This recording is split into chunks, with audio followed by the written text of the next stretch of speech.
ইন্নাল্লাহা লাযু ফাদলিন আলান নাসি ওয়ালাকিন্না আকসারান নাসি লা ইয়াশকুরুন।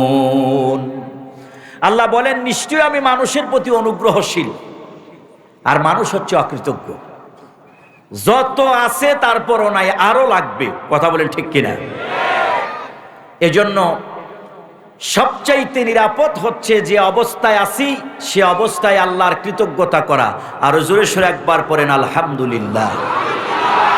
অগণিত অসংখ্য দুরুদ ও সালাম আফতাবে মদিনা, মিফতাবে মদিনা, শাহে মদিনা, তাজে মদিনা, নবী মুকাররম, দু জাহানের বাদশাহ, ইমামুল মুরসালিন, খাতামুন নবিয়্যিন হযরত মুহাম্মদ মুস্তাফা, সকলে পড়ি সাল্লাল্লাহু আলাইহি ওয়াসাল্লাম।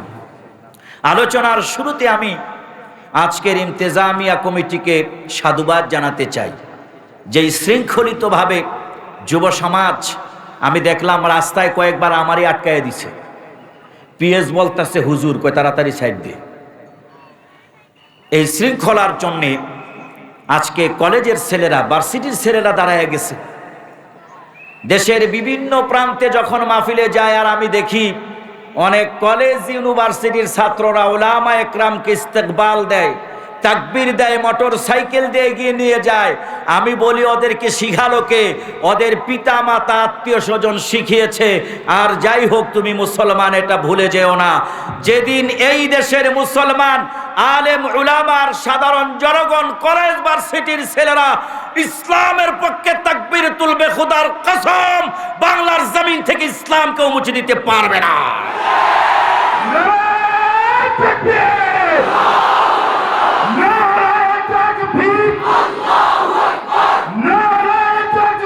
প্রিয় ভাইয়েরা আমার, প্রিয় ভাইয়েরা আমার, রাজনৈতিক আলাপ মাহফিলগুলোতে শুনে অনেকে বিরক্ত হয়ে গেছে, সেজন্য আমি সেদিকে যাব না। উলামা একরামের মজলিস, বয়স মাত্র 32 পার করছি, কি বলবো, ভয়ের মধ্যে আছি, কারণ মাত্র আমরা প্র্যাকটিস করতেছি। এজন্য আমি কিছু বাংলা ভাষায় কিছু আমলের কথা বলবো। নিরাপদ দূরত্ব বজায় রাখাই ভালো, উস্তাদের সাথে উস্তাদি চলে না। এজন্য আমি খুব সহজ সরল ভাষায় কিছু কথা বলবো, আপনারা মনোযোগ দিয়ে শুনবেন। মানুষের মনে একটা আনন্দ, স্পিরিট কাজ করছে। এই স্পিরিটকে আমরা দেশের পক্ষে, মুসলমানদের পক্ষে কাজে লাগাতে হবে। কথা বলেন ঠিক কিনা? উলামা একরাম আছেন, আজকের যিনি প্রধান অতিথি, এদেশের লক্ষ আলেমের মাথার মুকুটে আজ পরিণত হয়েছেন, যিনি মাজলুম আলেমে দ্বীন, দলমত তার ঊর্ধ্বে ওঠে। আমরা দেখতে চাই বাংলার জমিনে আরেকজন হাফিজ হুজুর গর্জে উঠুক, আরেকজন মুফতি আমিনী জেগে উঠুক।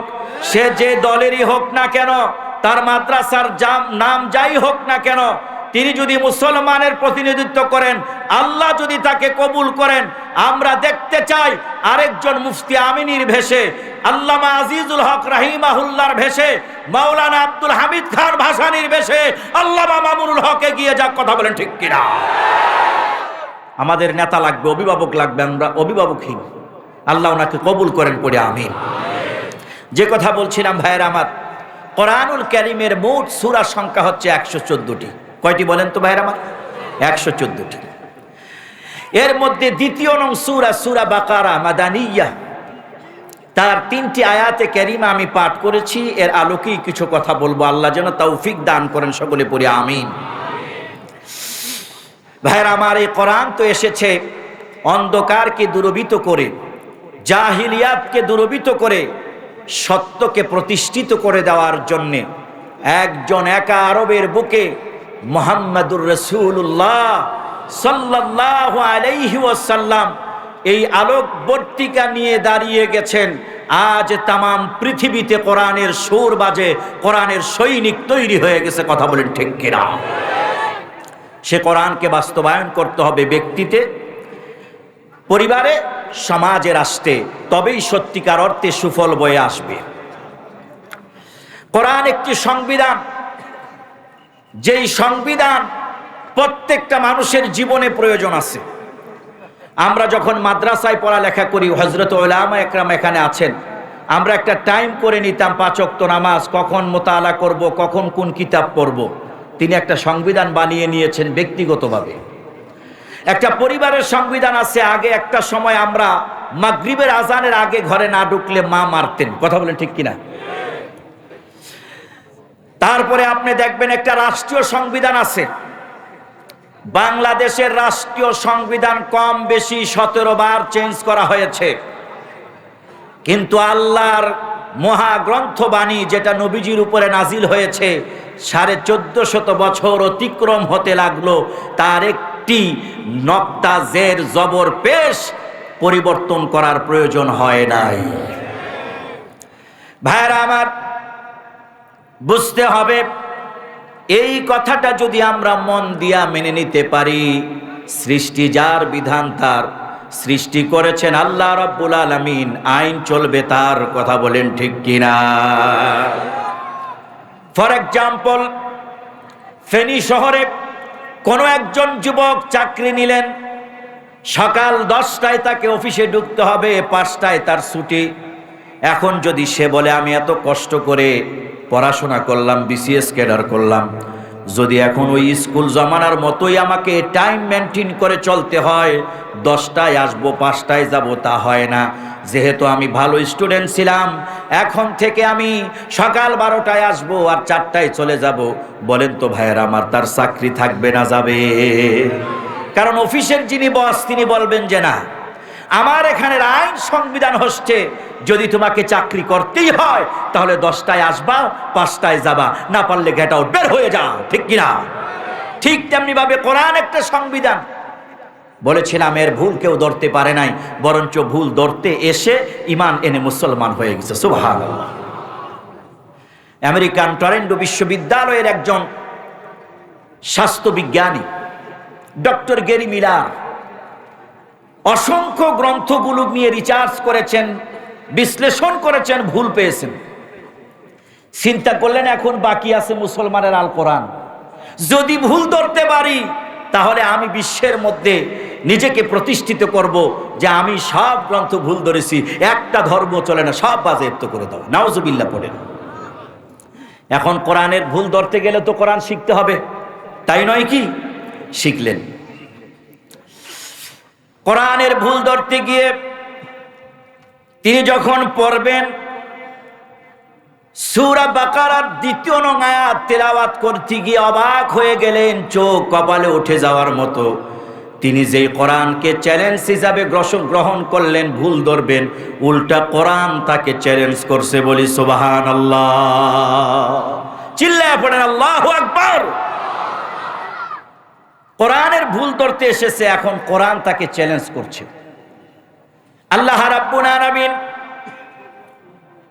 প্রথমেই তিনি জানিয়ে দিচ্ছেন, তোমরা যেই সংবিধানটা গ্রহণ করবা, যেই সংবিধান দিয়া তোমরা চলবা, এই সংবিধানের ব্যাপারে মনের মধ্যে যেন কোনো প্রশ্ন তৈরি না হতে পারে। আমি রাব্বুল আলামিন প্রথমেই আমি আমার নিজের জবাব দিয়ে দিলাম।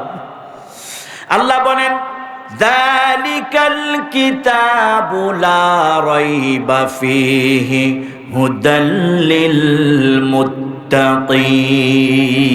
সুবহানাল্লাহ। চিল্লায়া বুক ফাটায়া পড়েন আল্লাহু আকবার। ইহা এমন এক গ্রন্থ যার মধ্যে সন্দেহের কোনো অবকাশ নেই। জোরে সোরে একবার বলা যাবে কি আল্লাহু আকবার? সন্দেহের অবকাশ নাই, ভুল তো দূরের কথা। ডক্টর গ্যারি মিলার চিন্তা করলেন ব্যাপার কি। এই পর্যন্ত আমি যত বই পড়েছি দার্শনিকের, কবির, লেখকের, প্রত্যেকটা বইয়ের শুরুতে যত বড় লেখক আছে প্রত্যেকেই লিখেছেন, প্রিয় পাঠক বিন্দু আমার, আমি অনেক যত্ন সহকারে গভীর মনোযোগ দিয়ে পরিশ্রম করে রাত দিন এক করে এই বইটি আপনাদের সামনে তুলে দেওয়ার জন্যে প্রচণ্ড মেহনত করেছি। মানুষ মাত্রই ভুল, আমি চেষ্টা করেছি নির্ভুলভাবে পুস্তকটি আপনাদের হাতে তুলে দিতে। যদি আপনাদের চোখে কোথাও কোনো ভুল ধরা পড়ে যায় আমাকে জানিয়ে দিলে দ্বিতীয় সংস্করণে ঠিক করে নেব। কথা বলেন ঠিক কিনা?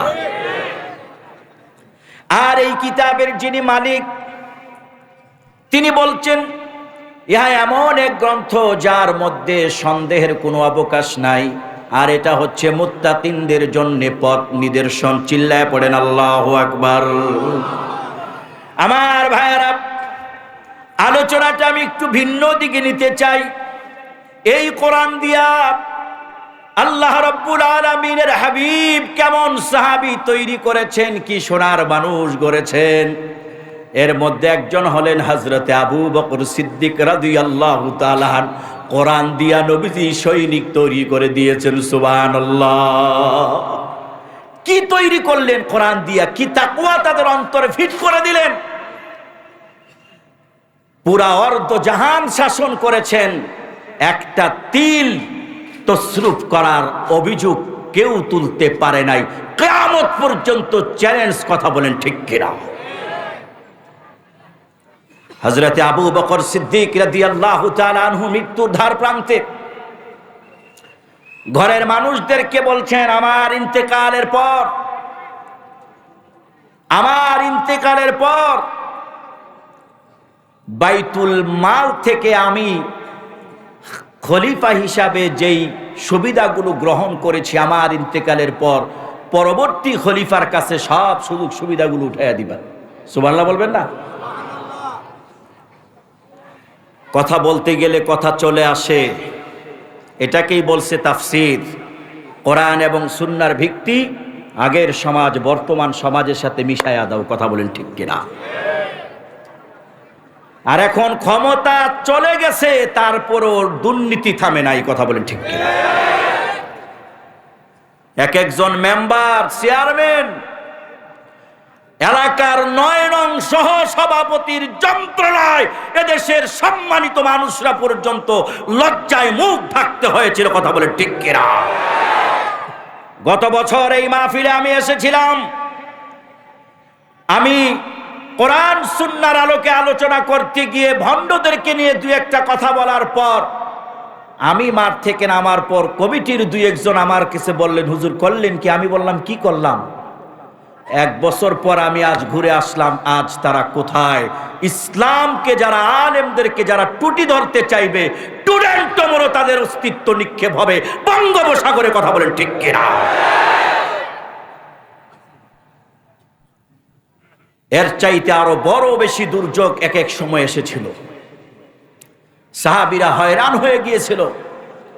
রাসূল বলছেন, সবর করো, দিন আমাদের আসবে।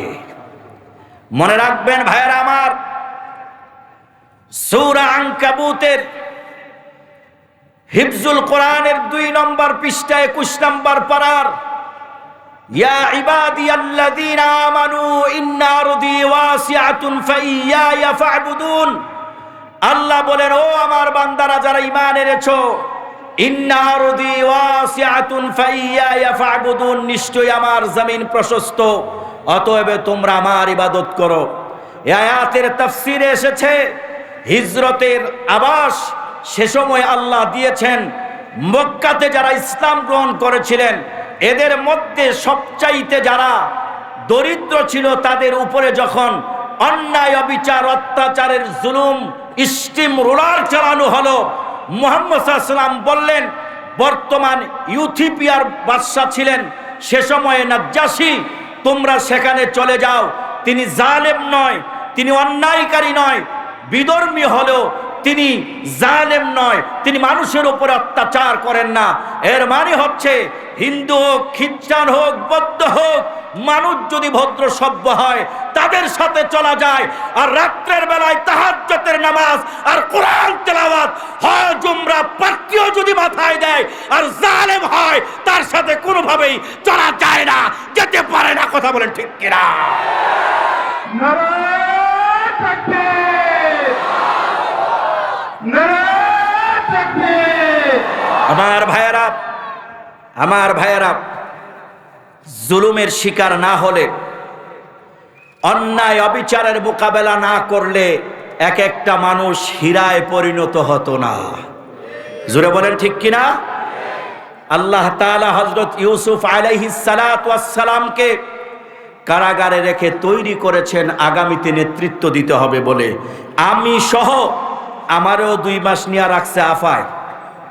কয় মাস? 2 মাস। আমারও ছাড়ে নাই। আমি তো আল্লাহর কাছে শুকরিয়া যে আফার নির্যাতনের যতটা লিস্ট আছে এর মধ্যে আমিও একজন, আলহামদুলিল্লাহ বলেন। আরো অনেক তো আছে। আমার নেতা মুফতি ফজলুল হক আমিনী রাহিমাহুল্লাহকে 21 মাস গৃহবন্দী রেখেছিলেন। আলোচনা লম্বা হয়ে যাচ্ছে।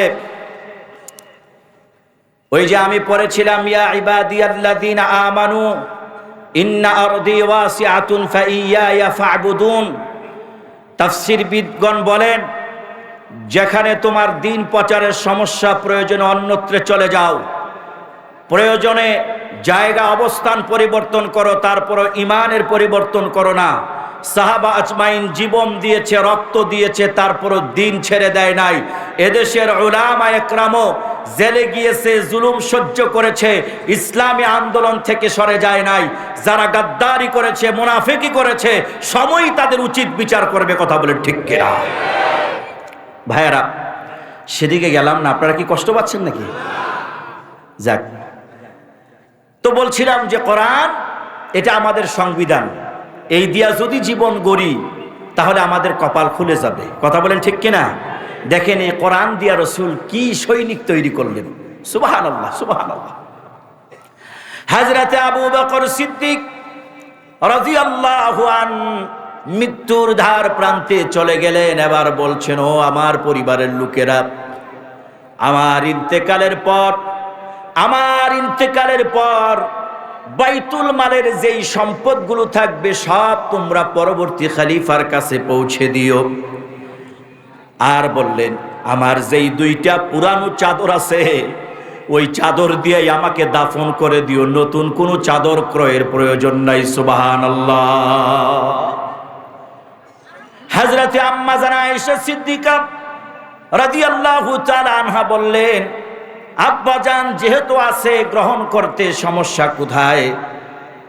রাসূলুল্লাহর খলিফা হযরতে আবু বকর বললেন, মা আমার নতুন কাপড় জীবিত মানুষের জন্য প্রয়োজন, মৃত ব্যক্তির জন্য প্রয়োজন নাই।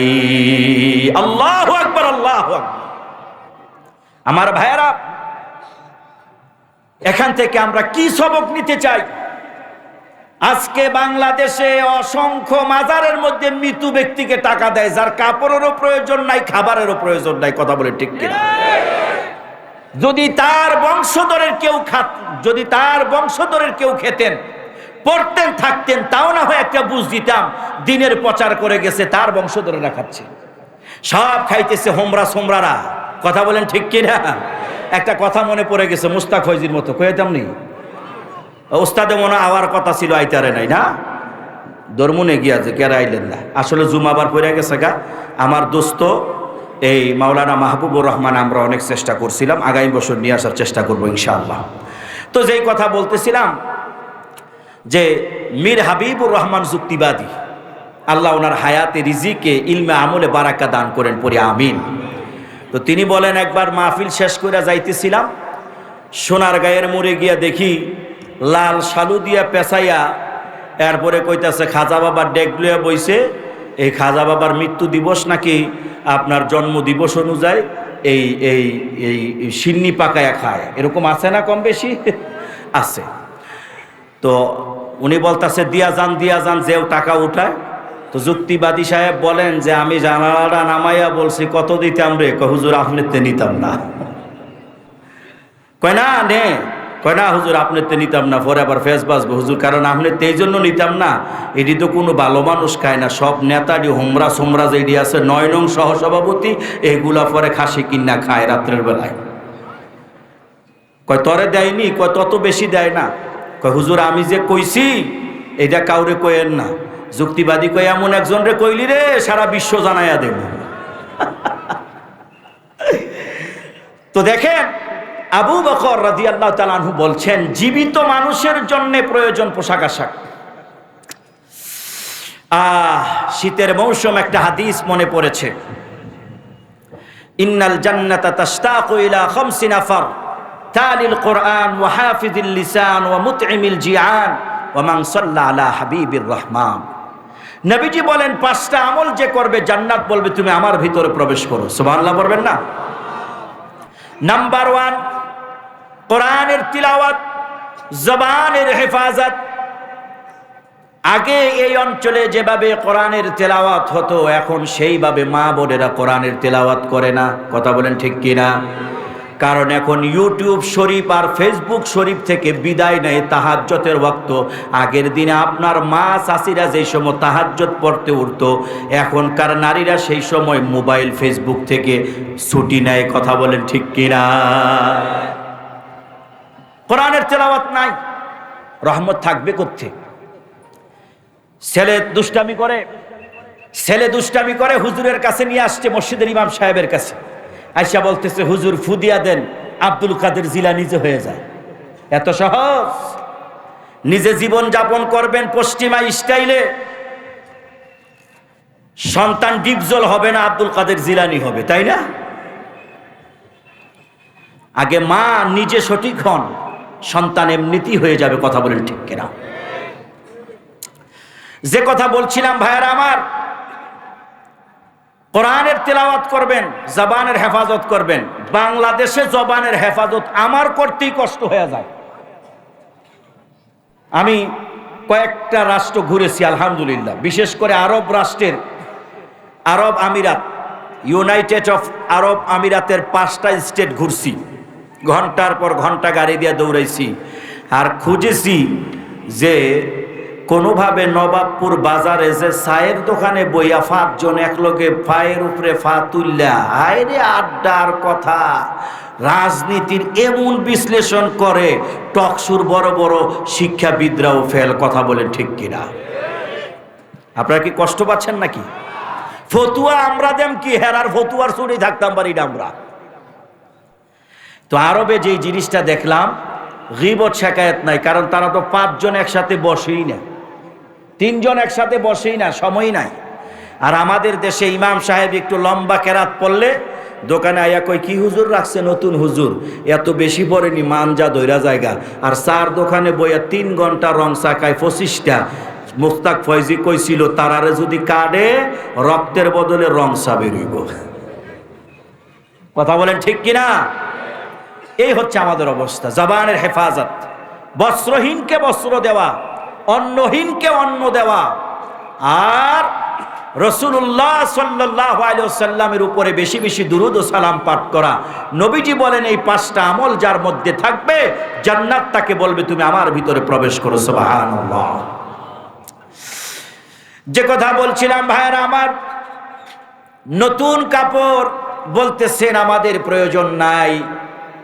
আরেকটা কথা শোনেন, ঈমান আমল যদি ঠিক না থাকে, কবর যতই মুজাইক পাথর দিয়া বানান কোনো লাভ হবে না। পিঠা যা খাওয়ার ফেরেশতা দিবেই। কথা বলেন ঠিক কিনা? এজন্য ঈমান আমল ঠিক করেন। ইন্নাল্লাহা লা ইয়ানজুরু ইলা সুওয়ারিকুম ওয়া আমওয়ালিকুম ওয়ালাকিন ইয়ানজুরু ইলা কুলুবিকুম ওয়া আমালিকুম। চিল্লায় পড়েন আল্লাহু আকবার। আবু হুরায়রা রাদিয়াল্লাহু তাআলা আনহু থেকে বর্ণিত, নবীজি বলেন, তোমার চাকচিক্য ভেষভূষ এটা আল্লাহর কাছে কম হলো না বেশি হলো, দামি নাকি কম, সেটা দেখার বিষয় নয়। আল্লাহ দেখবেন তোমার ঈমান আর তোমার কলব। এই কলবে কারে জায়গা দিছো, আল্লাহরে না গণতন্ত্রে, আল্লাহরে না নেতারে? লজ্জা লাগে মুসলমানের সন্তান ইসকনের মিছিলে যায়, নেত্রীর জন্য দলের মহাব্বতে হিন্দুর পরিচয় দিয়া যেই মুসলমানের সন্তানেরা হিন্দুদের মিছিলে যায় দলের কারণে। নবীজি বলেছেন, আল্লাহ বলেছেন, পৃথিবীতে যে যার সাদৃশ্য গ্রহণ করবে হাসরের ময়দানে সেইভাবেই উঠবে।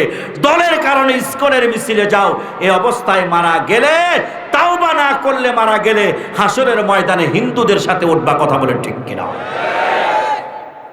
আমার বাংলাদেশ নিয়ে ষড়যন্ত্র করতে দেওয়া হবে না, স্পষ্ট বার্তা দিয়ে যাই।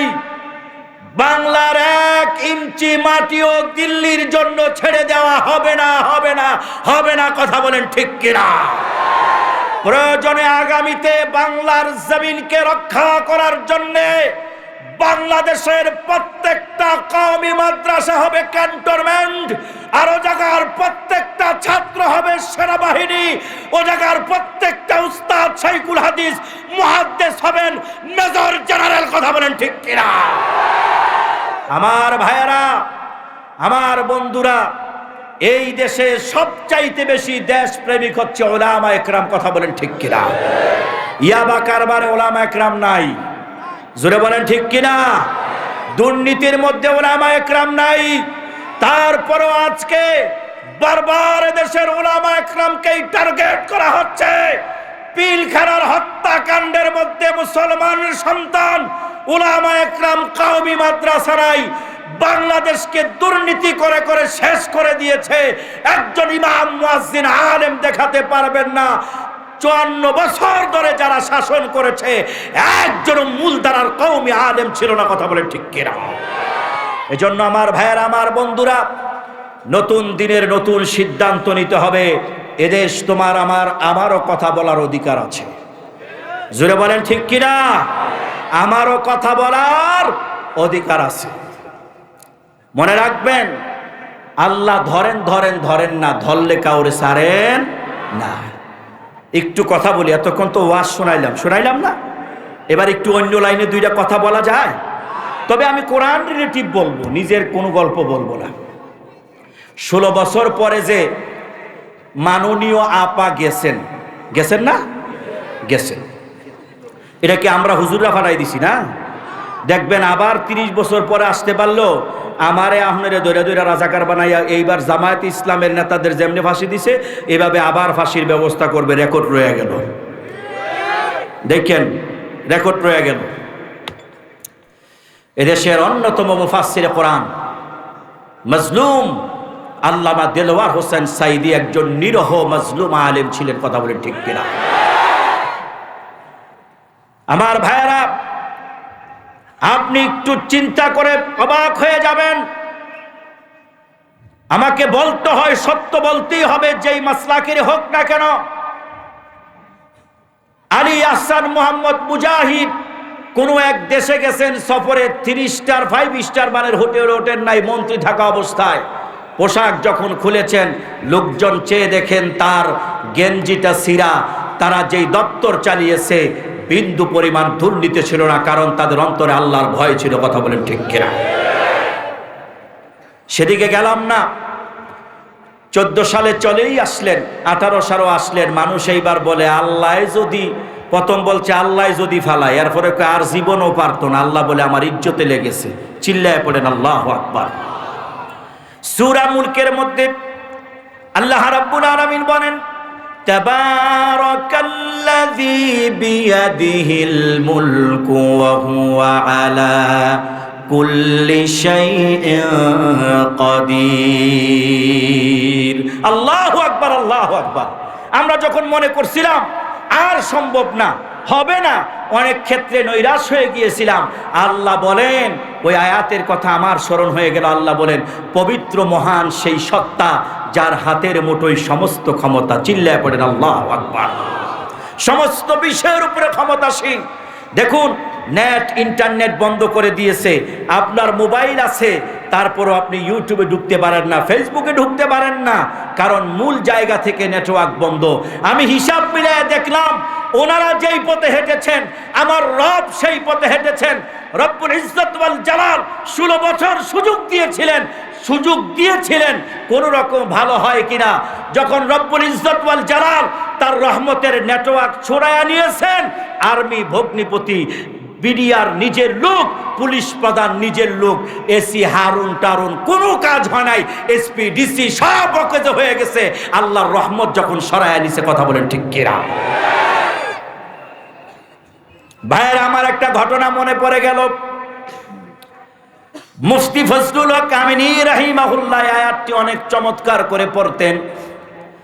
কুলিল্লাহুম্মা মালিকাল মুলকি তুতিল মুলকা মান তাশা ওয়া তানজিউল মুলকা মিম্মান তাশা ওয়া তুইজ্জু মান তাশা ওয়া তুযিল্লু মান তাশা বিয়াদিকাল খায়র ইন্নাকা আলা কুল্লি শাইইন কাদির। এই আয়াত একদিন এক বাদশা পড়তেছিলেন। ধরেন 200 বছর আগে, তখন তো জমিদার প্রথা, বাদশা প্রথা ছিল, ঠিক কিনা? তো পড়তেছেন, তো দেখলেন যে আল্লাহ বলছেন, যাকে খুশি ক্ষমতা দেয়, ক্ষমতা কেড়ে নেয়, তিনি চাইলে সম্মান দেন, তিনি চাইলে মুহূর্তে অসম্মান করতে পারেন। সমস্ত ক্ষমতা তার হাতে। তো বাদশাহ একটা মুস্কি হাসি দিয়া একটা বিদ্রুপের হাসি দিলেন। আল্লাহ কয় কি, আমি এখন বাদশাহ ফকির হম কেমনে? কবি বলেন, নদীর এপার ভাঙে ওপার গড়ে, এই তো নদীর খেলা। সকাল বেলার ধনী রে তুই ফকির সন্ধ্যা বেলায়। এই চিন্তা থেকে যখন তিনি বিদ্রুপ করলেন, পরের দিন সকালবেলা রেস করতে গিয়ে দেখবেন, সে সময়ে রাজা বাদশারা ঘোড়া পালতো খুব দামি করে, এখনো কাতারে আছে, দুবাইতে আছে। শেখেরা নিজের টাকা পয়সা অনেক খরচ করে রেসের জন্য তৈরি করে উট যদি রেসে 1 নাম্বার হয়, তাদের পত্রিকায় নাম আসে, তারা সম্মানিত হয়, এটাই তাদের লাভ। তো বাদশাহ যখন ঘোড়া নিয়ে রেস করতে করতে নিজের এরিয়া ছাইরা আরেক এরিয়ায় গেছে, সেই এলাকার লোকজন ধরে ফেলছে, কোত্থেকে আসছি দাঁড়াবো। যেরকম আমাদের সালাউদ্দিন আহমেদ রে ওই পারে নিয়ে দিয়েছে, কয়ে অনুপ্রবেশের কারণে দৈরা জেলখানায়। কথা বলেন ঠিক কিনা? তো বাদশারা যখন ধরছে, কবে আমি বাদশাহ, তোর বাদশার খেতাপুরি কি এর বাদশাহ তুই? কারণ বাদশাহ তো আর তার পোশাক আশাক নিয়ে বের হয় নাই, সৈন্য নিয়ে বের হয় নাই, সকালবেলা বের হয়েছে স্বাভাবিক পোশাকে। এখনের মতো তার ফেসবুক ইউটিউব ছিল না, এত টেলিভিশনও ছিল না, জানাই দিব বাদশাহ খুঁজা পাই না। যখন তাকে বন্দি করে রাখা হলো, সে কোরআন পড়তেন। যখনই এই আয়াতে কারিমার মধ্যে আসতেন, হাউমাউ চিৎকার চেঁচামেচি করে কান্না করতেন। একদিন এক লোক বলতেছে, বাবা এই আয়াতে আসলেই তুমি এত কান্নাকাটি জুড়াইয়া দাও কেন? সে বলল, ভাই বিশাল এক ঘটনা, তোমরা তো আমাকে বিশ্বাস করতে চাও না। সত্যি তো আমি প্রতিবেশী রাষ্ট্রের দায়িত্বশীল একজন সম্মানিত ব্যক্তি। একদিন আমি কোরআনের আয়াত পড়তে গিয়ে আমি বিদ্রোহ করেছিলাম। তারপরের দিনই আল্লাহ আমারে দেখায়া দিলেন তিনি কেমনে ক্ষমতা দেন আর কেমনে ক্ষমতা নেন। আরে বেটা, আমি তো এখন ফকিরের চাইতো অদম। ফকিরের তো একটা স্বাধীনতা আছে, বৃষ্টি হয়েছে আর যাবো না, ঘুমাবো। কথা বলে ঠিক কিনা? কিন্তু আমার তো সেই স্বাধীনতাও নাই। আজকে আমি বন্দী। খোঁজ নিয়ে দেখা গেল আসলে তিনি একজন সম্মানিত ব্যক্তি। আমার ভাইয়েরা, আমার বন্ধুরা, আমি স্পষ্ট করে বলতে চাই, জালেম যেই হোক আল্লাহ তাকে ছাড় দিবেন না। স্বামী হিসাবে আপনি স্ত্রীর প্রতি জুলুম করবেন না, ভাই হিসাবে ভাইয়ের প্রতি জুলুম করবেন না, দায়িত্বশীল হয়ে তাদের উপরে জুলুম করবেন না, অধীনস্থদের উপরে এহসান করবেন। আল্লাহ আপনার সম্মান মর্যাদা বাড়াইয়া দিবে। করব তো ইনশাআল্লাহ তাআলা। আরো জোরে বলি, করব তো ইনশাআল্লাহ তাআলা। আমার ভাইয়েরা, যে কথাগুলো আমি বলছিলাম, এই কোরআন দিয়ে যদি জীবন গড়ি, সত্যিকার অর্থে মানুষ হওয়া যায়, সত্যিকার অর্থে মুত্তাকি হওয়া যায়। আমার ভাইয়েরা, যদি সম্মানিত হতে চাই, এই কোরআন দিয়া জীবন গড়া লাগবে। নিয়ত থাকতে হবে আল্লাহর জমিনে আল্লাহর আইন প্রতিষ্ঠার সংগ্রাম করব। কথা বলেন ঠিক কিনা?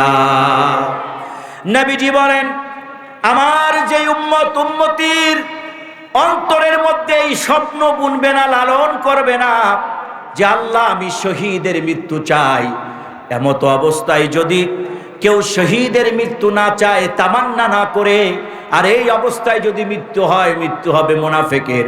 আর কারো অন্তরে যদি এই তামান্না থাকে, আল্লাহ আমি শহীদ হতে চাই ধর্মকে প্রতিষ্ঠিত করার জন্য, নবী বলেন ঘরে পরেও যদি তুমি মারা যাও, আল্লাহ তোমাকে শহীদের মর্যাদা দান করে দিবেন। এজন্য আমার ভাইয়েরা, প্রত্যেকের মনে এই তামান্না থাকতে হবে, আল্লাহর জমিনে আল্লাহর আইন বাস্তবায়ন করতে হবে। কথা বলেন ঠিক কিনা ভাইয়েরা আমার? তাহলে সুখ আসবে, শান্তি আসবে। আমার ভাইয়েরা, এই কোরআন মুত্তাকি বানায়, এই কোরআন সত্যিকার অর্থে মানুষ বানায়। আর এই কোরআনের কাছে যারা আত্মসমর্পণ করবে, আল্লাহ রাব্বুল আলামিন তাদের মর্যাদা বৃদ্ধি করে দেন। আমার ভাইয়েরা, 3 নাম্বার আয়াতে আল্লাহ রাব্বুল আলামিন খুব চমৎকার করে বলছেন, আল্লাযীনা ইউমিনুনা বিল গায়ব। চিল্লায় পড়েন আল্লাহু আকবার। অদৃশ্য অদেখা বিষয়গুলোর উপরে বিশ্বাস করার নাম হচ্ছে ঈমান। আচ্ছা বলেন তো ভাইয়েরা, আমরা কি আমেরিকা দেখেছি? অনেকেই দেখি না, এরকম আছি না? তাহলে কি বিশ্বাস করা যায় না আমেরিকা আছে? কিন্তু কিছু লোক আমরা এমন আছি, আমরা বলি যা দেখি না তা মানি না। এরকম কিছু লোক আছে না? নাই? আছে। অথচ নিজের পিঠ নিজে দেখে না, চুলকাইতে পারে না। এরকম কিছু মুসলমানের সন্তানদের মধ্যে এরকম টেন্ডেন্সি তৈরি হয়েছে যে বলে যারে আমরা দেখি না তারে আমরা মানি না। নাউযুবিল্লাহি মিন যালিক। এই মন, নাস্তিকতা, এই মন পরিহার করতে হবে। একজন আলেমের কাছে এক ইহুদি নাস্তিক এসেছে, এসে বলতেছে, আলেম, আমার 3টা প্রশ্ন আছে আপনার কাছে, যদি জবাব দিতে পারেন তাহলে ঈমান এনে মুসলমান হয়ে যাবে। আসলে মুসলমান হতে আসে নাই, আইসে হুজুরে আটকাইতো। এসে বলতেছে, হুজুর আমার 3টা প্রশ্ন। হুজুর বলে, বলো। কয়, নাম্বার 1, যাকে আমি দেখি না তাকে আমি মানি না। আপনারা বলেন আল্লাহর প্রতি ঈমান আনতে, আল্লাহ তো আমি দেখি না তাই আমি মানি না। নাউজুবিল্লাহ বলবেন না? মুরব্বী হুজুর জালালি মেজাজ গরম হয়ে যেতেছে। দ্বিতীয় কি প্রশ্ন? বলে, দ্বিতীয় প্রশ্ন হচ্ছে এই, আপনারা বলেন মানুষ মাটির তৈরি, কবর মাটির তৈরি, গুনাহগারকে কবরে রাখার পর কবর নাকি চাপা দিবে। আমার বুঝে আসে না, মাটিরে চাপা দেয় কেমনে? তোমাদের বুঝ আসবে কেমনে? সত্যিকার অর্থে যারা কবি, যেরকম আমাদের কবি কাজী নজরুল ইসলাম, আল্লাহর উপরে, নবীর উপরে অসংখ্য হামদ এবং নাত লিখেছেন, কথা বলেন ঠিক কিনা? আর ওই দিক দিয়ে কবি শামসুর রহমান, বাংলাদেশের অন্যতম নাস্তিক, যার কবিতার মাধ্যমে ইসলামের উপরে, নবীজির উপরে, সাহাবীদের উপরে আক্রমণ হয়েছে, কথা বলেন ঠিক কিনা? বন্ধুগণ আমার, ভাইয়েরা আমার, বুঝে তো আসবে না, তোমাদের মাথা তো সারা জীবন নষ্ট করছো ওই লাইনে। আল্লাহকে গবেষণা বা আল্লাহকে চিনার জন্য তোমরা ব্যয় করো নাই। 3 নাম্বার প্রশ্ন, জিন আগুনের তৈরি, জাহান্নাম আগুনের তৈরি, কেমনে আগুনে আগুন রে পোড়ায়? মুরব্বী খুব রাগ হইয়া, হাতে ছিল একটা ইট দিয়ে 4 রকম পিঠের মধ্যে বসাইয়া দিছে। দৌড়ায় গেছে আদালতে, ব্রিটিশ আদালত। হুজুর তো প্রশ্নের জবাব দিতেই পারেন না, উল্টো আমাকে মেরেছেন। আদালত বলতেছে, এইবার মৌলবীরে পাইছি, কারণ আমরাও তো গত 16টা বছর আপনা থেকে আপনা বিষয় দিয়েও আমাদেরকে অনেক অন্যায় অবিচার করেছে। মাওলানা রফিকুল ইসলাম মাদানী, ছোট্ট একটা মানুষ, হাতে হ্যান্ডকাপ, পায়ে বেরি পরায়া যখন নিয়ে যায়, এদেশের লক্ষ মা বোন মানুষেরা কেঁদেছে, কথা বলেন ঠিক কিনা? আল্লাহর কি কুদরত! বেশি দিন যায় নাই, যাদের আইনে, যাদের ষড়যন্ত্রে আলেমদেরকে হাতে হাত করা, পায়ে ডান্ডা বেরি পরাইছে, আজকে সেই সমস্ত ক্ষমতাসীনগুলো যখন ডান্ডা বেরি কিবা এমনি যখন আদালতে হেঁটে যায়, বাংলার মানুষ দোয়া করবে দূরের কথা, খুশি হয়, কথা বলেন ঠিক কিনা? অনেকরা তো আবার ডিম হাদিয়া দেয়, ডিম বাজি করে খাইস গিয়া। রাগ করতেছেন নাকি? কপালে দুর্গতি আইলে কেউ ঠেকাইতে পারবে না। তো যেই কথা বলতেছিলাম, ভাইয়ের আমার, এখন যখন হুজুর পাইছে, কয়, মৌলবী প্রশ্নের জবাব দিতে পারেন নাই, মারলেন কে? মৌলবী কয়, মায়ের মধ্যে তো শনি আছে। অনেক কিছু কিন্তু মায়ের মধ্যে উত্তর আছে, কথা বলেন ঠিক কিনা? আদালত একা একা কইলে ভণ্ড, যেই ভণ্ড হ্যাঁ কইলে যে হইছে না। তো আপনার সামনেই দেই, প্রশ্নগুলো আবার করতে বলেন। বলে, প্রশ্ন কর, কি করছিস? কই, যাকে আমি দেখি না তাকে আমি মানি না। মুরব্বী আলেম বলতেছে, মাননীয় আদালত, তার ফতুয়া দিতে চাই। আমি এই ইট দিয়া মারছি, কথা সত্য, পিঠে মেরেছি, এ কথাও সত্য, যতক্ষণ না ব্যথা না দেখাইবে আমিও মানি না সে যে ব্যথা পাইছে। আল্লাহু আকবার বলেন। আদালত কয়, ব্যথা আবার দেখায় কেমনে? হুজুর কয়, ব্যথা দেখাইতে পারেন না, খোদারে দেখতে চান কেমনে? চিল্লায় বলেন আল্লাহু আকবার। এজন্য কবি বলেছিলেন, তোমার সৃষ্টি যদি হয় এত সুন্দর, না জানি তাহলে তুমি কত সুন্দর। কত সুন্দর। সেই কথা ভেবে ভেবে কেটে যায় লগন, ভরে যায় ভরে যায় ভরে যায় তৃষিত এ অন্তর। না জানি তাহলে তুমি কত সুন্দর, না জানি তাহলে তুমি কত সুন্দর। সবাই বলেন মারহাবা। যে নদী বয়ে চলে বহু দূরে, যে পাখি হারিয়ে গেল ত্রেপান্তরে, সেই পাখি সেই নদী যদি এত সুন্দর, না জানি তাহলে তুমি কত সুন্দর, কত সুন্দর। না জানি তাহলে তুমি কত সুন্দর। চিল্লায় পড়েন আল্লাহু আকবার। নারীর সৌন্দর্য নিয়ে কবিতা লেখো, এই সৌন্দর্য দিলকে সেই রবকে নিয়ে তুমি লিখতে পারো না এক কলম, তুমি কপাল পোড়া। কথা বলেন ঠিক কিনা? বললো যাক, একটা প্রশ্নের নাই উত্তর দিছো, বাকি দুইটা না পারলে ফেল। মৌলবী কয় আছে আমার কাছে উত্তর। অনেকে মনে করে আমরা একটা টুপি ফিনছি দিকা আমাদের ওলামা একরাম এই দুনিয়াটাকে একটা এই মনে পরীক্ষার জায়গা মনে করে, নরমাল কাপড় কোন রকম জিন্দিগি চালাই দিকা হেরা মনে করে আমরা বুঝি না। আসলে যে হেরা বুঝে না, কি যে বুঝে না সেইটাও বুঝে না। কথা বলেন ঠিক কিনা? কথা খালি আইতাছে, আমি সেদিক যাব না, থাক। কয় 2 নাম্বার, কয় জিজ্ঞাসা করেন কি কি প্রশ্ন করছে। কয় আদালত, কইছিলাম যে মানুষ মাটির তৈরি, কবরও মাটির তৈরি, তো মাটিরে সাফা দিলে মাটি আর ব্যথা পায় কেমনে? কয় উত্তরটা দেন। কয় উত্তর আমার কাছে আছে মাননীয় আদালত, আমার হাতে যেইটা এটার নাম কি? কয় ইট। কয় মানুষ কিসের তৈরি? কয় মাটির। ইট কিসের তৈরি? কয় মাটির। মাননীয় আদালত, মাটির দিয়া মাটি পারছি, ব্যথা পাইলে আমার কি? সুবহানাল্লাহ বলতেন না? নাস্তিক কয় সারছে আর লাগতো না, উত্তর কালেমা পড়ায়া দে, ইমান এনে মুসলমান হয়ে গেছে। সুবহানাল্লাহ। আমার ভাইয়েরা, আমার বন্ধুরা, তো বিশ্বাস ইয়াকিন আগে ঠিক করতে হবে।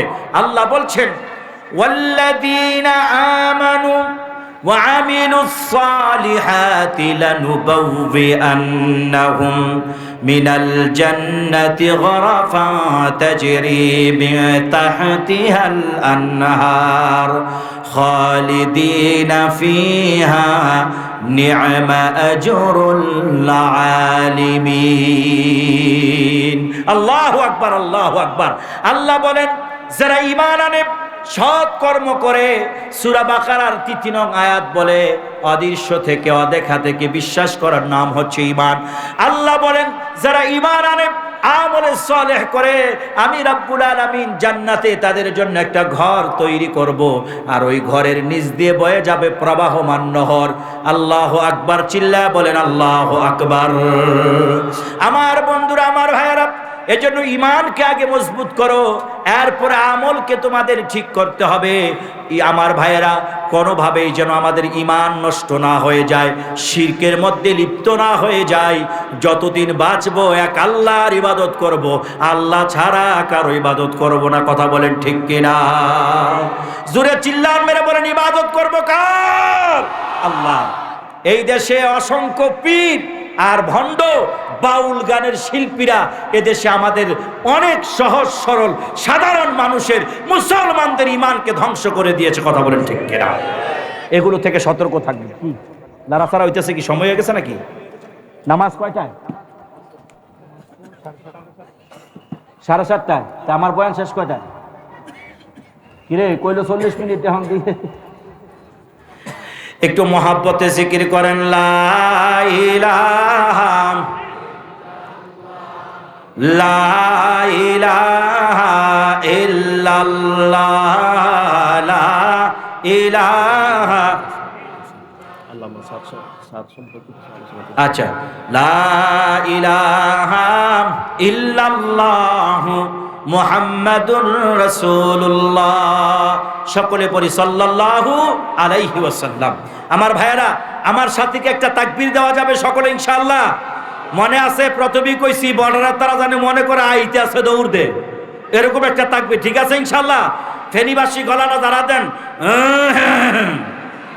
গলা যারা হইছে না, এটা তেন যায় না, কয়বার হয়ে যাবে কেমনে, আবার দেন এবার হইছে, আস্তে আস্তে গিয়ার উঠতেছে, আর উঠবো। লিল্লাহে তাকবীর, নারায়ে তাকবীর, কোরআন সুন্নাহর আলো, সংসদে জালো, নারায়ে তাকবীর। আজকের সম্মিলন, আজকের সম্মিলন, লিল্লাহে তাকবীর। কষ্ট করে তো যেই কথা বলছিলাম, এবার আসেন, কথা কিন্তু আসল কথা রয়ে গেছে। আমরা কোরআন এবং সুন্নাহর ভিত্তিতে যদি একজন কৃষক বলে তার কথা মানতে আমরা রাজি আছি, কথা বুঝবেন। কোরআন সুন্নাহর বাহিরে গিয়ে যদি কাবার ইমাম শায়েখ আব্দুর রহমান আস-সুদাইস কথা বলে তাকে আমরা বয়কট করব, কথা বলেন ঠিক কিনা? এদেশের মুসলিম আলেমে দ্বীন, এদেশের মানুষকে মুক্তির পথ দেখানো, 13 সালে যখন নাস্তিকরা ইসলাম মুসলমান নিয়ে, কোরআন সুন্নাহ নিয়ে, আল্লাহ এবং রাসূলকে নিয়ে ষড়যন্ত্র করলো, বিদ্রূপ মন্তব্য করলেন, সেই 90 বছরের আল্লামা শাহ আহমদ শফী রাহিমাহুল্লাহ বাংলাদেশের সমস্ত আলেমদেরকে ডাক দিলেন। সমস্ত উলামা একরাম এক হয়েছি। লালবাগ থেকে সেদিন প্রথম মিছিলের নেতৃত্ব আমরা দিয়েছিলাম, আমি দিয়েছিলাম। আমার ভাইয়েরা, সেই শাইখুল ইসলাম আল্লামা আহমদ শফী রাহিমাহুল্লাহ জীবিত থাকা অবস্থায় সাদ সাহেবের ব্যাপারে জাতিকে স্পষ্ট করেছে তিনি গুমরাহের পথে আছেন। দুঃখ ভারাক্রান্ত হৃদয় নিয়ে আজ আপনাদের সামনে বলছি, গত কয়েকদিন আগে ঘুমন্ত নিরস্ত্র নিরহ মাদ্রাসার ছাত্র আলেম ওলামা তাবলীগের ভাইদের উপরে মুআজ বিন নূর উসামা গঙ্গের নেতৃত্বে যে হামলা করা হয়েছে, 4 জনকে শহীদ করা হয়েছে, এর মাধ্যমে ফেসিবাদ 16 বছরের আওয়ামী লীগকে আবার তারা এস্টাবলিশ করতে চায়, কথা বলেন ঠিক কিনা? নারায়ে তাকবীর, নারায়ে তাকবীর, আল্লাহু আকবার, আল কোরআনের আলো। আমার ভাইয়েরা, বক্তব্য স্পষ্ট, আমি আমার আয়াতে রয়েছি। বিশ্বাস এবং ঈমান হচ্ছে আল্লাহর জন্যে। আতিউল্লাহ ওয়া আতিউর রাসূল, আনুগত্য হবে আল্লাহ এবং রাসূলের। ফাত্তাবিউন ইত্তিবায়ে রাসূল, রাসূলকে ফলো করব, অনুকরণ অনুসরণ করব। যেই আলেম রাসূলের সুন্নাহকে অনুসরণ করে কথা বলবে, আমরা তার দিক নির্দেশনা মানতে রাজি আছি। যে আলেম ইসলাম ও মুসলমান কোরআন সুন্নাহর সাথে সম্পৃক্ত থাকবে না, সেই আলেমের দাড়ি যত লম্বাই হোক না কেন, পাগড়ি যত লম্বাই হোক না কেন, দেখতে যত সুন্দরী হোক না কেন, তার অনুগত করা যাবে না, কথা বলেন ঠিক কিনা? অনুগত হবে কোরআন এবং সুন্নাহর। কথা কি ক্লিয়ার? আমি স্পষ্ট, আজকে মিডিয়া আছে, এই স্পষ্ট বক্তব্য দিতে চাই। আমি গত কয়েকদিন আগে একজন প্রথিতযশা ব্যক্তির সাথে বসেছিলাম। প্রথিতযশা ব্যক্তি, যিনি একজন লেখক, কলামিস্ট, গবেষক, টকশোবিদ। তিনি আমাকে বললেন, হাজার হাজার কোটি কোটি টাকা যে পাচার হয়েছে আর মালিক হয়েছে, সব টাকা এখন ঢালবে যদি কোনো খবর পায় যে নবাবপুর, এটার নাম নবাবপুর না, নবাবপুরও যদি কোনো একটা ঝামেলা বাজে, ওরা রাজপথে নামে, ওই ভারত থেকে আপনারা অনেক টাকা দিয়ে খুব আন্দোলন চালা, এই দেশে শান্তিতে থাকুক, তারা চায় না, কথা বলেন ঠিক কিনা? এজন্য সাবধান ভাইয়ার আমার। আমি এত রাজনীতির কথা বা এইগুলো বলতে চাই না, কিন্তু পরিস্থিতি এখন এরকম, আমাদের বলতে হবে উলামা একরামের কাজ হচ্ছে সত্যকে প্রতিষ্ঠিত করা, জাতিকে সতর্ক করা। কথা বলেন ঠিক কিনা ভাইয়েরা আমার? এজন্য আমার ভাইয়েরা, স্পষ্ট বক্তব্য, ইমানের দাবিতে কাউকে এক চুলো ছাড় দেওয়া হবে না, সে যেই হোক। আর কোরআন সুন্নাহর ভিত্তিতে যদি একজন রিক্সা চালকও বলে, তার সাথে আমাদের সন্ধি হবে। আর যারা কোরআন সুন্নাহর বিরুদ্ধে গিয়া বলবে, কিয়ামত পর্যন্ত তার সাথে আমাদের মিতালি হবে না। এজন্য সাতপন্থী ভাইয়েরা, আপনারা আমাদেরই ভাই, আপনাদের প্রতি অনুরোধ রাখি। আজকেও দেখলাম কয়েকজন বড় বড় ব্যক্তি, যারা বড় মাপের ব্যক্তি ছিলেন, সাদ সাহেবের অনুসরণ করতেন, ওই দিনের ঘটনার পরে তারা তাওবা করে ফিরে এসেছেন এবং এ কথাও বলেছেন যে শাইখুল ইসলাম আল্লাহ মাহমুদ শফি রাহিমাহুল্লাহ একজন আধ্যাত্মিক রাহবার ছিলেন। তিনি যখন এই বিষয়ে বক্তব্য রাখলেন, তখন আমি গবেষণা করতে লাগলাম। গবেষণা করে দেখলাম আসলে সাদ সাহেবের ভ্রান্তিতে আছেন। আমার ভাইয়ারা, যদি এখানে কোরআন থাকতো তাহলে আমি কোরআন নিয়ে শপথ করে বলতাম। আমি আল্লাহর নামে শপথ করে বলছি, এদেশের উলামা একরামের সাদ সাহেব এবং তার অনুসারীদের সাথে সম্পত্তি দিয়া ব্যক্তিগতভাবে, অর্থনৈতিকভাবে কোনো দ্বন্দ্ব নাই। দ্বন্দ্ব হচ্ছে কোরআন আর সুন্নাহর ভিত্তিতে। কথা বলেন ঠিক কিনা? দ্বন্দ্ব হচ্ছে তাকওয়ার ভিত্তিতে। তাকওয়ার ভিত্তিতে আমাদের দ্বন্দ্ব হতে পারে। এজন্য আমার ভাইয়েরা, কোরআন সুন্নাহকে ফলো করবো তো ইনশাআল্লাহ? জোরে বলি, করবো তো ইনশাআল্লাহ? আমার ভাইয়েরা, সর্বশেষ আয়াতের শেষ অংশের কথা বলেই আমি আপনাদের সামনে থেকে বিদায় নেব ইনশাআল্লাহ তাআলা। আজকে আপনাদের উপস্থিতি দেখে ভালো লাগলো। অনেক উলামা একরাম আসবে, আপনারা শুনবেন, দিক নির্দেশনা নেবেন। তো আল্লাহ বলছেন ওয়ায়ুকিমুনাস সালাহ, তোমরা সালাত কায়েম করো।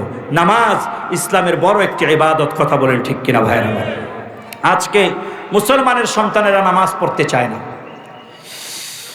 বন্ধুগণ আমার, আমি ভারতের 4টা অঙ্গরাজ্যে মাহফিল করি। এবছর 18 ফেব্রুয়ারি থেকে রমজানের আগ পর্যন্ত ছিল, ক্যান্সেল করছি।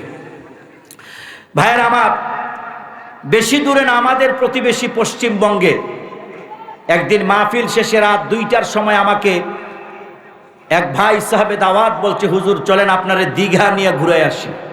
আমি বললাম দীঘা কারে কয়? বলল হুজুর আপনাদের কক্সবাজার সমুদ্র সৈকত আর আমাদের এখানে দীঘা, আমরা সূর্য ওঠা দেখব। চিন্তা করলাম আল্লাহ বলছেন কুল সিরু ফিল আরদ, তো চলেন যাই দেখি। ভাইয়ের আমার, 4 থেকে 4.5 ঘন্টা গাড়িতে আমরা দীঘার দিকে ছুটলাম। ফজরের আউয়াল ওয়াক্ত থেকে নিয়ে শেষ ওয়াক্ত পর্যন্ত একটা মসজিদ খুঁজে পাই নাই 2 রাকাত নামাজ পড়বো রাস্তার পাশে। আর বাংলাদেশ, আল্লাহর খাস রহমত, একটু খুঁজে দেখবেন, একটু চিন্তা করে দেখবেন, প্রত্যেকটা মহল্লায় মহল্লায় জামে মসজিদ আছে। কথা বলেন ঠিক কিনা? রাস্তার পারে সিএনজি নিতে যাবেন, তেল নিতে যাবেন, নামাজের জায়গা আছে। শপিং মলে যাবেন, হোটেলে যাবেন, মোটেলে যাবেন, আমার ভাইয়েরা যেখানেই যাবেন নামাজের ব্যবস্থা আছে। তারপরও এদেশের মানুষ নামাজ পড়ে না, যুবকরা নামাজ তেমন ভাবে পড়ে না। অথচ নবীজির সাহাবী হযরতে খুবাইব রাদিয়াল্লাহু তাআলা আনহুকে যখন কাফেররা গ্রেফতার করে মক্কার তানঈম নামক প্রান্তরে নিয়ে গেলেন, আঘাতের পর আঘাত করতে লাগলেন, রক্তাক্ত করে দিলেন। এমন সময় তার প্রতি যে আঘাত, নিষ্ঠুরতা হলো, আমার ভাইয়েরা, হযরত খুবাইব রাদিয়াল্লাহু তাআলা আনহুকে বলা হলো, খুবাইব মৃত্যুর ধার প্রান্তে, তোমাকে এখনই শুলে চড়া দেওয়া হবে। বলো তো দেখি, এই সময়ে তোমার জীবনের শেষ ইচ্ছা কি? তোমার সেই ইচ্ছাটা পূরণ করে দেওয়া হবে। হযরত খুবাইব বললেন, যদি তোমরা আমাকে সময় দিতেই চাও তাহলে আমি বলবো 2 রাকাত নামাজ আদায় করতে চাই। চিল্লায় পড়েন না আল্লাহু আকবার। আমার ভাইয়েরা, নামাজ আমাদের সবচাইতে বড় শক্তি। আল্লাহর সাথে সম্পর্ক কায়েম করার মাধ্যম, প্রিয় হওয়ার মাধ্যম। সেজদা দাও আর আল্লাহর প্রিয় হয়ে যাও। অনেকের রুকু হয় না, সেজদা হয় না, রুকুতে যায় সামি আল্লাহু লিমান হামিদা বলে একটু সোজা হয় না। এরকম অসংখ্য নামাজির মুসল্লির নামাজ হয় না। কথা বলেন ঠিক কিনা?